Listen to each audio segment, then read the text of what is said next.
Darren Jones is a Denton County nurse working 12-hour days amid the coronavirus pandemic. Were it not for his love of coffee, most mornings he would simply roll out of bed, throw on his scrubs, and head out the door. Instead, he takes his time, relishing the process as he measures out the beans, grinds them fresh, and prepares the savory cup that's going to help him face the long day ahead. Like Darren, younger sister Reagan also works as a nurse in the hospital. However, whereas Darren has only just begun his career in nursing, Reagan started mere weeks prior to the pandemic. I always knew that I wanted to be into the medical field. I didn't know if I was a doctor or a nurse or whatnot, but then, first of it is that the medical school, lasts like 10 years of your life, so that's a long time for me to go to school, but I just thought that nurses have a lot more direct contact with the patient, and they actually talk to them. They don't just walk in for 5 minutes and then ditch and never see them again.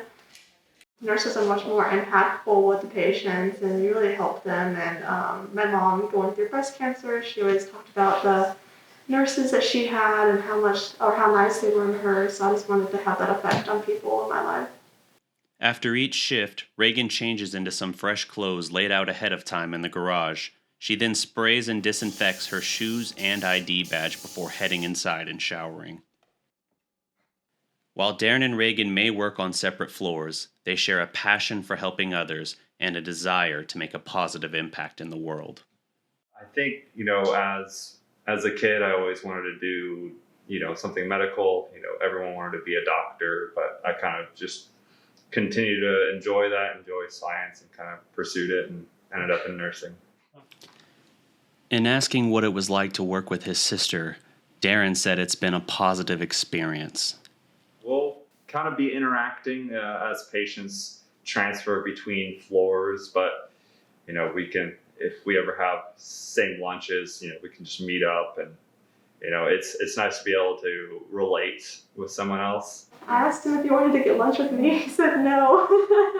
I don't think he wants to have lunch with his younger sister, but it's been good. No, I have someone to talk to about work and someone I can relate to. It's hard to talk to people who aren't really nurses and understand what we're going through. Despite entering the field amidst the global pandemic, Darren and Reagan remained dedicated in their service to others.